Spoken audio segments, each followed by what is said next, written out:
to 18 p.m. Mountain Daylight Time, a severe thunderstorm was located 8 miles west of Varadero, or 32 miles north of Santa Rosa, moving east at 25 miles per hour. Hazard, 60 miles per hour wind gusts and half-dollar size hail. Source, radar indicated. Impact, hail damage to vehicles is expected. Expect wind damage to roofs, siding, and trees. Locations impacted include Conchas Dam, Conchas, Varadero, Conchas Lake State Park, and Tramontina. This includes State Road 104 between mile markers 38 and 59, between mile markers 62 and 64, and between mile markers 68 and 78. For your protection, move to an interior room on the lowest floor of a building.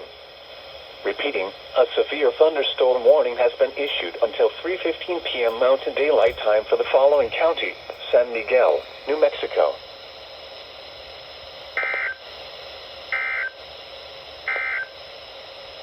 You are listening to Station W.